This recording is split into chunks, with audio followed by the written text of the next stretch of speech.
right, so I watched the first 2 episodes of the show. I guess the very first serious question is, how many more seasons do I need before I know what's happening? Ooh, I mean, we don't even know what's happening, I think. We got to figure it out first, and then we'll let you know. Yeah. It's just an open-ended book right now? No, there is a plan. There's a grand plan. It's just a matter of how long it's going to take us to get to that. I mean, I really want, the show to me essentially is of that genre of like millennial sex comedy.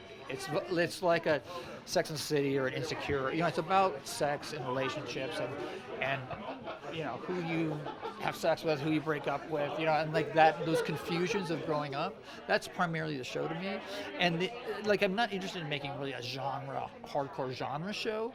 So the idea of genre and the sort of Lynchian, alien, what's happening vibe of it is very rooted in the stoner comedy aspect of the show, you know. So there's going to be a real dance between, did that happen or did that not happen? And that's going to very much a part of the show, which is in this sort of surrealistic kind of, you know, pot smoking world. And so that's a big part of what the DNA of the show is. So to answer your question, long story short is, I don't know.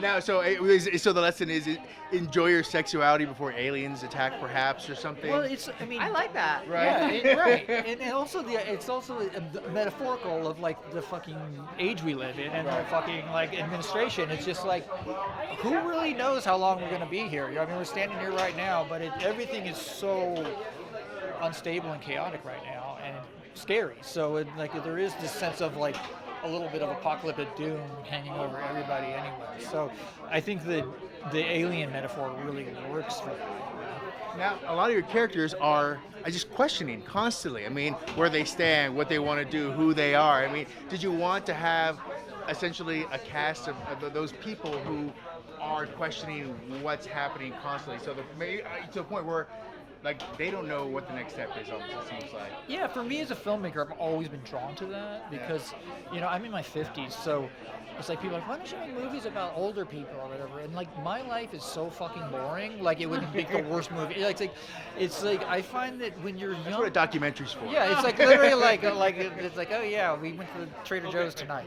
So it's like the idea to me as a filmmaker is I'm really interested in this time of life when you're confused and you don't know who you are, what you're going to be. It's so dramatically rich of like, you can be anything, you know what I mean?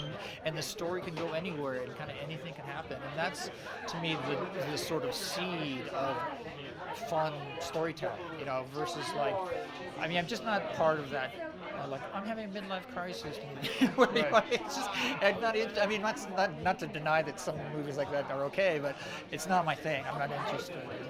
Now you have a wide range of sexuality, but you also have a wide range of characters and their emotional kind of standpoints too. Is that always a plan? I mean, from Ford to Severine to Ulysses, they all kind of have a different place in the meter. You want to answer this one?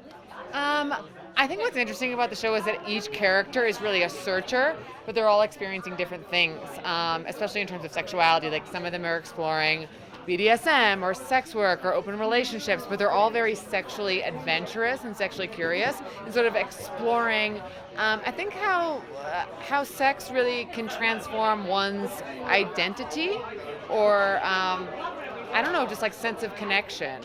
So I think these characters are a lot deeper than one would expect. Like you said, that they have a real emotional range. It's not just about fucking around and having a show that's like full of sex and having it be titillating.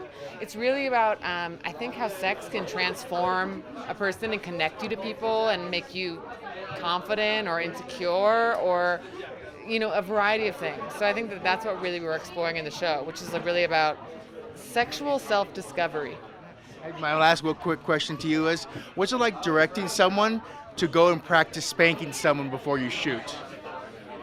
We didn't have spanking rehorsals. Yeah, there really. were no spanking. I mean, the cast. Well, oh her my boyfriend, God. right? Her boyfriend? Why did Joanne? I'm like, holy shit. Sorry.